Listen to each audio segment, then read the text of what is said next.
بيبدأ الفيلم بحرب بين مملكتين، وهما زاو الجنوبية ويان الشمالية، واللي بتستمر لمدة 10 سنين. وكانوا بيتعادلوا في أي حرب بيدخلوها مع بعض، فبيبقوا عاوزين ينهوا الحرب اللي ما بينهم ويبدأوا معاهدة سلام. فبيبعت مملكة يان الشمالية هدية للملك الجديد اللي بيتولى الحكم في مملكة زاو الجنوبية، واللي بتكون عبارة عن تراب من الذهب، وبيرموها على الملك. وبنعرف إنها مكيدة منهم لما بيطلع التراب ده عبارة عن مادة بتحرق أي حاجة بتيجي عليها. فبيحاول واحد من القادة إنه يبعد التراب ده عن الملك بقماشة من حرير، بس بتيجي على هدوم الملك وبتولع فيها. فبيقطع القائد الجزء اللي اتحرق وبيبعده عن الملك، وبيبدأ الشاب والبنت اللي جايبين الهدية يقتلوا في حراس الملك. والشاب بيحاول يقتل الملك، بس القائد بينقذه كالعادة وبيقطع دراعه بالسيف وبيضربه وبيخلص عليه. وبعدها بتحاول البنت تهرب، بس بيهاجمها حيوان ضخم وبيقتلها. فبيقول الجنرال تاو للملك ان محاولة قتله دي تعتبر نهاية للسلام وبداية للحرب ما بينهم، وعلشان كده لازم يجهزوا نفسهم علشان يحاربوا يان الشمالية. وده بانهم هيعملوا مسابقة علشان يختاروا منها اقوى المقاتلين، وده اللي هيكون قائد الحرب. وبيوافق الملك على الفكرة وبيخليه هو المسؤول عن المسابقة دي وبيشرف عليها. فبيبلغ الجنرال تاو كل القرى عن المسابقة دي، وبيبعت لهم نسور برسائل بيطلب منهم يبعتوا له اقوى المقاتلين عندهم، وبيجمعهم كلهم في مدينة فينيكس. وبعدها بنشوف قرية فقيرة بتعاني من نقص المية عندهم، فبيعملوا مجهود على ما بيقدروا يوصلوا للمية، وكل واحد بيكون ليه جزء معين منها، وبيوزعوا الحراس عليهم المية. وبعدها بنشوف واحد اسمه يونج، وده اللي بيكون معروف باسم اللقيط، وكان بيتسحب من فوق البير وبينزل بحبل علشان يسرق المية ويشرب. بس الحراس بيشوفوه بيهجموا عليه، فبيحاول يهرب منهم وبيضرب فيهم، وبيجري من مكان لمكان وبيخبط في مجموعة من الخشب، وكان هيوقعه على طفلة تحته ويموتها. بس بيجي واحد اسمه سونج وبينقذ البنت. ووقتها بيفكر يونج انه كده هرب منهم، بس بيمسكوا واحد من الحراس. وبعدها بتوصل الرسالة لزعيم القرية، فبيجمع اهل قريته وبيعرفهم بالمسابقة اللي عملها تاو، وانه طالب 3 مقاتلين من كل قرية، وبيسألهم مين هيشترك في المسابقة ويتطوع على القتال. وبيطلب يونج اللي بيكون متعلق من رجله انه يشارك في المسابقة. فبيطلب الزعيم من الحراس ينزلوه، فبيقطعوا الحبل اللي متعلق بيه وبيقع على ظهره. وبعدها بيشارك رئيس الحراس وسونج في المسابقة، وبيكونوا هم دول ال3 مقاتلين اللي هيشاركوا من القرية. وسونج بيبان انه في خلاف بينه وبين تاو، وده ظهر لما سمع ان هو اللي مشرف على المسابقة. وبيعرفهم بعدها الزعيم ان اللي هيفوز في المسابقة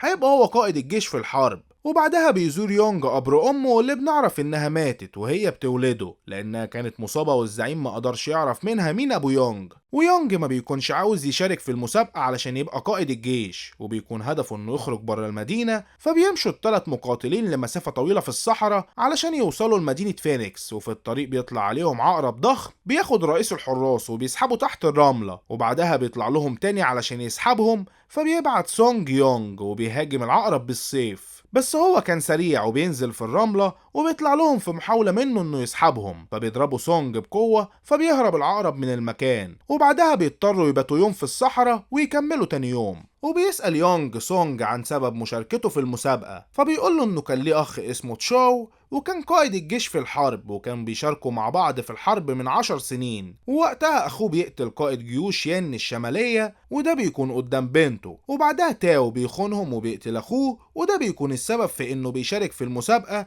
وهو انه ينتقم لاخوه ويقتل تاو. وبعدها بنشوف الجنرال تاو وهو بيقابل قائد مملكة ين الشمالية، وبيطلع انه خاين وبيشتغل لصالحهم، وان فكرة المسابقة دي كانت فخ منهم علشان يقدروا من خلالها يعرفوا من اقوى المقاتلين ويقتلوهم. وتاني يوم يا صديقي سونج ويونج بيشوفوا بنت بتهرب من مجموعة من المقاتلين في الصحراء، وبيكون عددهم كبير، وبيحاول يونج يساعدها، بس سونج بيمنعه وبيكملوا طريقهم. فبيتفاجئوا بعاصفة رملية كبيرة جاية ناحيتهم، وبيحاولوا يهربوا قبل ما توصل لهم. وبيثبت سونج سيفه في الصخرة وبينقذ يونج، وبتوقع العاصفة كل المقاتلين اللي كانوا بيطاردوا البنت. بس يونج بينقذ واحد منهم، وبعدها من قوة العاصفة بيقعوا هما ال3. ولما بتخلص العاصفة بيقوم سونج يدور على يونج، وبيفتكر انه مات لما مش بيلاقيه. بس بعدها بيقوم يونج وبيكون كويس، وكمان القائد اللي انقذوا يونج والجنود فبيشكرهم انهم انقذوه، وبيديلهم حصان علشان يوصلهم للمسابقة. ولما بيوصلوا فينيكس بيلاقوا مجموعة من العبيد الحبيب بتتباع لمملكة ين الشمالية، وبعدها بيدخلوا للمكان اللي هيقابلوه في تاو واللي بيكون في باقي المقاتلين من كل القرى، وبيتفاجئوا بالبنت اللي كانت بتهرب من المقاتلين في المكان، وبيعرفوا انها كانت بتجري منهم علشان سرقت رمز العشيرة بتاعهم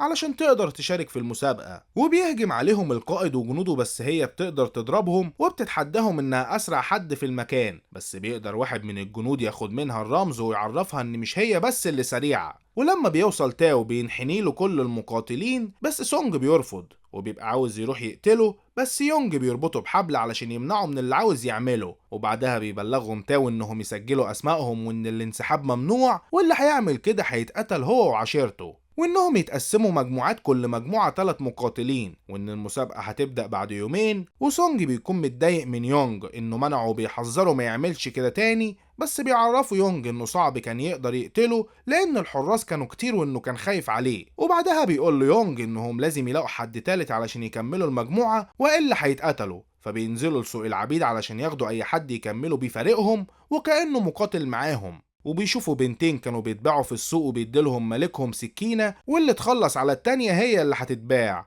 وبيهجموا على بعض علشان يحاولوا يفوزوا. ويونج ما بيكونش عاوز يتفرج، بس سونج بيقوله انه لازم يتعود لانه لو فاز هيكون قائد الجيش في الحرب. وبعدها بتفوز واحدة منهم وبيعرضوها للبيع، فبيشتريها يونج وبيحررها، وبنشوفها بتركز مع سيف سونج وكأنها عارفاه. وبعدها يا صديقي بيقابلوا البنت اللي كانت بتسرق رمز العشيرة واسمها جيني، وبتعرض عليهم تبقى معاهم في الفريق، فبيوافق سونج لانهم لازم يكملوا الفريق بأي طريقة. وبالليل بتحاول البنت اللي حررها يونج انها تقتل سونج، بس هو بيقدر يقاومها وبيسألها عن السبب اللي خلاها تعمل كده، فبتقوله ان ابوها مات بالصيف ده، ووقتها بيعرف ان دي بنت قائد جيوش يان الشمالية اللي قتل اخوه. وبعدها بتحاول تقتله بخنجر، بس هو بيرميه من ايديها وما بيرضاش يقتلها. ويوم المسابقة يا صديقي بيتجمعوا كل المقاتلين في ساحة كبيرة من الحديد وتحتها اسياخ، وده علشان اللي يقع من فوق يموت على طول. ومن قواعد المسابقة انهم بيربطوا كل فريق مع بعض وبينزلوا في معركة ضد باقي الفرق، وكل مجموعة بتحاول تخلص على التانية علشان تفوز، وفي منهم اللي ماتوا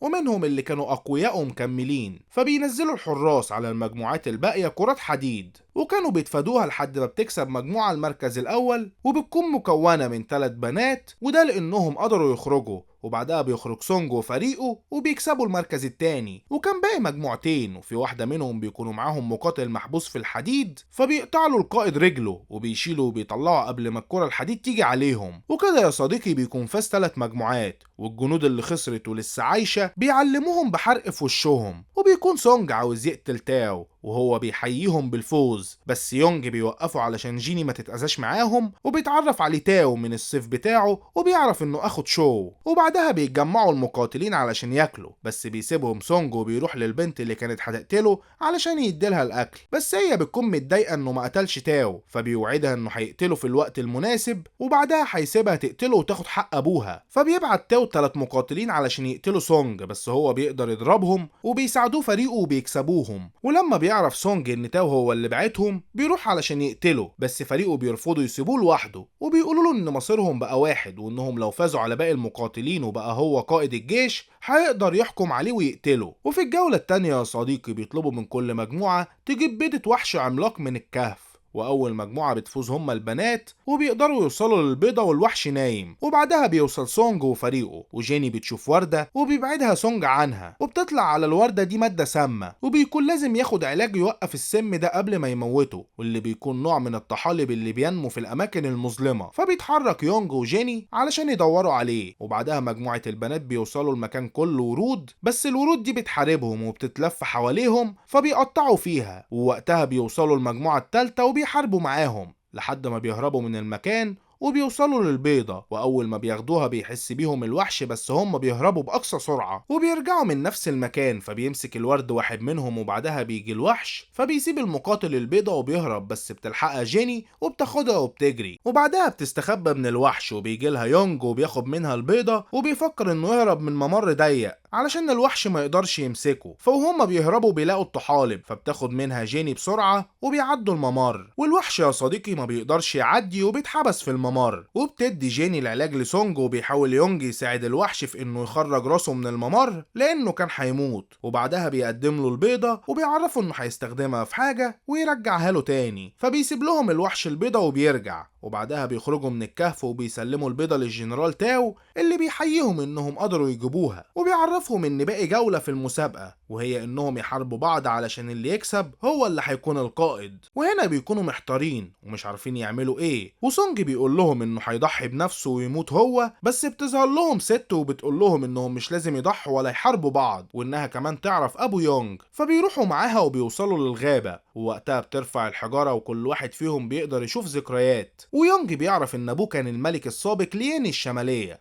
وانه المفروض يكون الوريث والملك الحالي على المملكة، فبيستغرب سونج من اللي بيسمعه، وبتخليه يعور نفسه ويمسح بالدم على ايده، فبيلاقي رمز مملكة ياني الشمالية، وده اثبات انه من العيلة المالكة وانه مولود بالرمز ده، فاتضايق سونج وافتكر انه يونج بيخدعه طول الفترة اللي فاتت وما قالهوش. وبعدها بتروح ورا جيني وبيقول لها ان صداقتهم انتهت، فبتقول له انها ما عندهاش اصدقاء، وان هو ويونج بس اللي كانوا اصدقائها، وبتسيبه وبتمشي. فبيقابلها تاو وبيأمر الجنود انهم يقتلوها علشان هربت، وبيكون عامل كده علشان يخلص منهم، بس هي بتضرب في كل الجنود وكانت هتقتل تاو، بس هو بيكون اقوى منها وبياخد منها السيف، وبيهجموا عليها الجنود يا صديقي، ومن كتر الضرب فيها بيسمع سونج صوتها، فبيروح يدافع عنها وبيضرب في الجنود، بس تاو بيضرب جيني بالسيف في رجليها، وبعدها بيشد في شعرها علشان يعذبها قبل ما يقتلها، فوقتها سونج بيستسلم لما شافه بيعذبها، وهو ده اللي تاو كان عاوزه، بس برضه بيقتل جيني قدامه وبيأمر الجنود ياخدوه للقلعة، وبيوصل يونج بعدها للمكان اللي فيه جيني وبيحاول ينقذها بس ما بيلحقش وبتموت، بعد ما بتقول له ينقذ سونج ويحرر المملكة، فبيتضايق يونج وبيبقى عاوز ينتقم من تاو، بس ما كانش هيقدر يعمل ده لوحده، فبيروح للقائد اللي في المجموعة التانية وبيحكي له على اللي حصل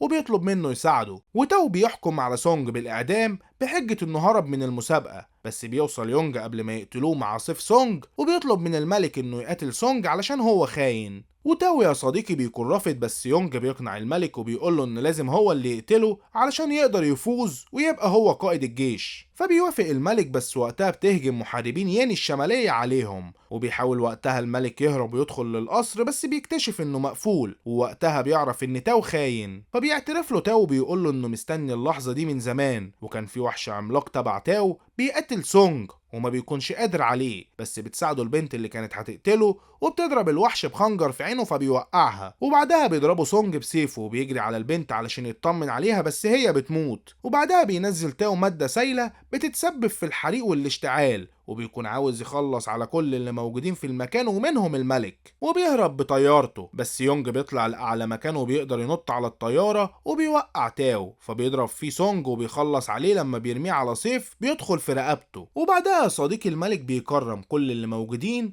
وكانوا السبب في انهم ينقذوا المملكة، وبيطلب يونج منه يروح وادي الوحوش علشان يرجع البيضة للوحش، وبيوافق الملك. وبكده يكون فيلمنا خلص، فلو عجبك الفيلم ما تنساش تعمل لايك وشير الفيديو وتشترك في القناة يا صديقي لو مش مشترك، واستناني في ملخص تاني. سلام.